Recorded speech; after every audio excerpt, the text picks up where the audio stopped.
अशोक के अधिकतर अभिलेख निम्नलिखित लिपियों में से किसमें लिखे गए थे। दोस्तों अशोक के अभिलेखों की अगर बात करें तो इनके अभिलेखों को पढ़ने का जो सबसे पहला श्रेय जाता है वो जेम्स प्रिंसेप को जाता है। पूछा गया कि अशोक के अधिकतर अभिलेख निम्नलिखित लिपियों में से किसमें लिखे गए हैं। तमिल में, देवनागरी में, ब्राह्मी लिपि में या ओचिकी लिपि में। तो इसका सही उत्तर हो जाएगा साथियों ऑप्शन नंबर सी, ब्राह्मी लिपि में। अशोक के जो ज़्यादातर अभिलेख प्राप्त होते हैं वो ब्राह्मी लिपि में लिखे हुए प्राप्त होते हैं। अगला और दूसरा नंबर प्रश्न है साथियों, विनय पिटक ग्रंथ निम्नलिखित में से किससे संबंधित है। दोस्तों विनय पिटक की बात करें, सुत्त पिटक, अभिधम्म पिटक, ये सभी ग्रंथ जो हैं ये सभी ग्रंथ बौद्ध धर्म से संबंधित हैं। पूछा है कि विनय पिटक ग्रंथ निम्नलिखित में से किस धर्म से संबंधित है या किससे संबंधित है। बौद्ध संघ के नियमों से, संस्कृत व्याकरण से, महावीर के उपदेशों से या हिंदू धर्म ग्रंथों से। तो इसका सही उत्तर हो जाएगा साथियों ऑप्शन नंबर ए, बौद्ध संघ के नियमों से। अगला और तीसरा नंबर प्रश्न है साथियों, महत्वपूर्ण प्रश्न है। पूछा है कि राजा हर्षवर्धन के दरबारी कवि बाणभट्ट ने उनकी जीवनी हर्षचरित निम्नलिखित में से किस भाषा में लिखी। दोस्तों जो राजा हर्षवर्धन के राज दरबारी थे या सम्राट हर्षवर्धन के जो दरबारी कवि थे उनका नाम था बाणभट्ट और उन्होंने उनकी जो जीवनी लिखी उसका नाम हर्षचरित था। पूछा है कि हर्षचरित किस भाषा में लिखी गई है, प्राकृत में, संस्कृत में, हिंदी में या उर्दू में। तो इसका सही उत्तर हो जाएगा साथियों ऑप्शन नंबर बी, संस्कृत में। हर्षचरित की रचना बाणभट्ट ने संस्कृत भाषा में की थी। अगला और चौथा नंबर प्रश्न है साथियों, जैन और बौद्ध भिक्षु के आरंभिक विहार बने थे।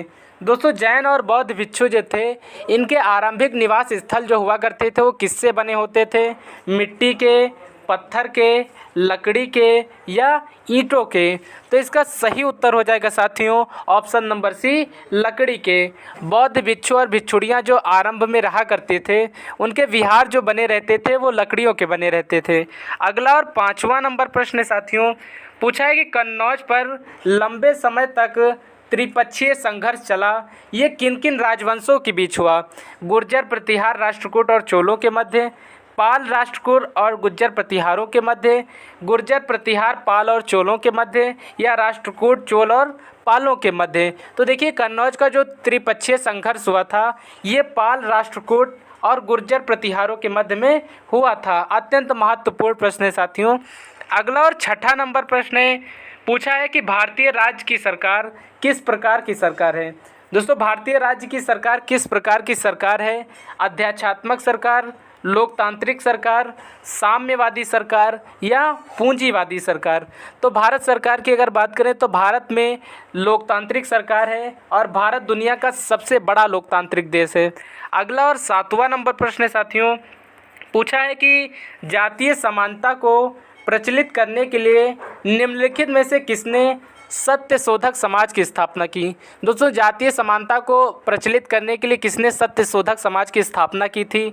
हरिदास ने, ज्योतिबा फूले ने, नारायण गुरु ने या गुरु घासीदास ने। तो इसका सही उत्तर हो जाएगा साथियों option number B, Jyotiba Phule ने सत्य समाज की स्थापना की थी।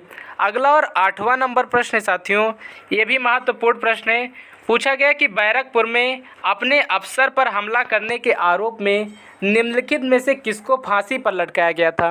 दोस्तों 1857 की क्रांति जो हुई उसका जो प्रारंभिक बिंदु था वो बैरकपुर ही था। पूछा है कि बैरकपुर में अपने अफसर पर हमला करने के आरोप में निम्नलिखित में से किसको फांसी पर लटका दिया गया था। सुखदेव को, भगत सिंह को, राजगुरु को या मंगल पांडे को। तो इसका सही उत्तर हो जाएगा साथियों option number B, Mangal Pandey को। मंगल पांडे ने बैरकपुर में सैनिक विद्रोह कर दिया था जिसके बाद 1857 की क्रांति की अलख जगी थी। अगला और 9वां नंबर प्रश्न है साथियों, पूछा है कि ग्रहों के निम्नलिखित समूह में से किस समूह के चारों ओर छल्ले हैं। ये भी महत्वपूर्ण प्रश्न है दोस्तों, ज्योग्राफी का है। पूछा है ग्रहों के निम्नलिखित समूहों में से किस समूह के चारों ओर छल्ले हैं। शनि और मंगल के, शनि और शुक्र के, शनि शुक्र और मंगल के, या शनि बृहस्पति और यूरेनस के? तो इसका सही उत्तर हो जाएगा साथियों option number D, Shani Brihaspati और यूरेनस के। ये एक ऐसे ग्रह हैं, ये तीनों ग्रह ऐसे हैं जिन ग्रहों के चारों ओर छल्ले पाए जाते हैं। अगला और 10वां नंबर प्रश्न है साथियों, महत्वपूर्ण प्रश्न है। पूछा है कि यूराल पर्वत अलग करते हैं। दोस्तों जो यूराल पर्वत है वो अलग करता है किसको? अफ्रीका और यूरोप को, उत्तर अमेरिका और दक्षिण अमेरिका को, अफ्रीका और एशिया को, या एशिया और यूरोप को? तो इसका सही उत्तर हो जाएगा साथियों ऑप्शन नंबर डी, एशिया और यूरोप को। दोस्तों यूराल पर्वत जो है ये एशिया और यूरोप को अलग करता है। अगला और 11वां नंबर प्रश्न है साथियों, भूपर्पट्टी में वह स्थान जहाँ से भूकंपीय तरंगें आरंभ होती हैं उसे क्या कहा जाता है? दोस्तों भूपर्पट्टी का वह कौन सा स्थान है जहाँ से भूकंपीय तरंगें उत्पन्न होती हैं? अधिकेंद्र से, क्रेटर से, केंद्र से, या उद्गम केंद्र से? तो इसका सही उत्तर हो जाएगा साथियों ऑप्शन नंबर ए, अधिकेंद्र से। दोस्तों अधिकेंद्र ही वो स्थान होता है जहाँ से भूकंपीय तरंगें आरंभ होती हैं। अगला और 12वां नंबर प्रश्न है साथियों, अत्यंत महत्वपूर्ण प्रश्न है ये। पूछा है कि वायुमंडल की निम्नलिखित परतों में से कौन सी परत हवाई जहाज़ उड़ने के लिए सबसे आदर्श मानी जाती है? दोस्तों या इसके इस तरह भी कह सकते हैं, पूछा गया है कि कौन सी परत में वायुमंडल में हवाई जहाज़ उड़ाए जाते हैं? मध्य मंडल में, ताप मंडल में, क्षोभ मंडल में, या समताप मंडल में? तो इसका सही उत्तर हो जाएगा साथियों ऑप्शन नंबर डी, समताप मंडल। दोस्तों समताप मंडल ही वो मंडल है, वायुमंडल है जहाँ पर हवाई जहाज़ उड़ाने के लिए सबसे प्रयुक्त स्थान माना गया है। अगला और 13वां नंबर प्रश्न है साथियों, महत्वपूर्ण प्रश्न है। निम्नलिखित में से पृथ्वी पर तापमान के वितरण को प्रभावित करने वाला सबसे महत्वपूर्ण कारण कौन सा है?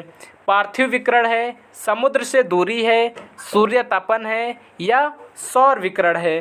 तो इसका सही उत्तर हो जाएगा साथियों ऑप्शन नंबर डी, सौर विकिरण। अगला और 14 नंबर प्रश्न है साथियों, विश्व में भारत का सबसे ऊंचा सड़क मार्ग निम्नलिखित में से कौन सा है? भारत के सबसे ऊंचे सड़क मार्ग की बात करें साथियों तो शिलोंग सिलचर में, उधमपुर श्रीनगर का, या ईटानगर का पासीघाट, या मनाली का, या लेह का मनाली?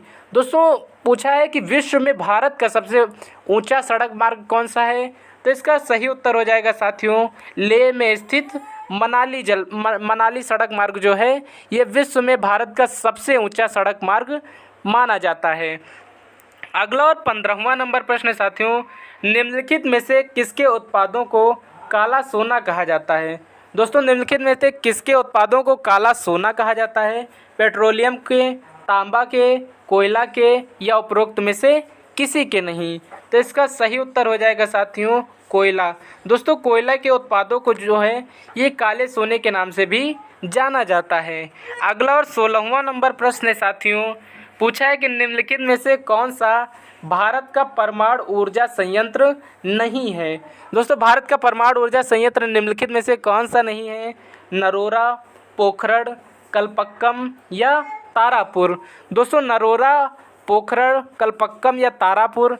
तो जो पोखरण है साथियों ये भारत का परमाणु ऊर्जा संयंत्र केंद्र नहीं है। अगला और 17वां नंबर प्रश्न है साथियों, निम्नलिखित देशों में से किसमें स्थानांतरित कृषि को मिल्पा के नाम से जाना जाता है? मैक्सिको में, ब्राज़ील में, भारत में, या मलेशिया में? तो इसका सही उत्तर हो जाएगा साथियों ऑप्शन नंबर ए, मैक्सिको में। दोस्तों मैक्सिको में जो स्थानांतरित कृषि होती है उसको मिल्पा के नाम से भी जाना जाता है। अगला और 18वां नंबर प्रश्न है साथियों, निम्नलिखित में से कौन सा तिब्बत का राष्ट्रीय ग्रंथ है? दोस्तों तिब्बत की बात करें तो चीन के अधीन है।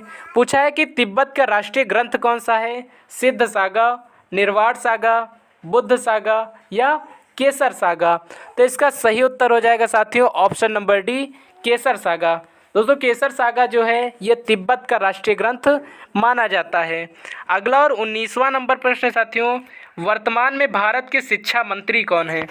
वर्तमान में भारत के शिक्षा मंत्री की बात करें धर्मेंद्र प्रधान, आदित्यनाथ योगी, चिराग पासवान या जीतन राम मांझी। तो इसका सही उत्तर हो जाएगा साथियों option number A Dharmendra Pradhan.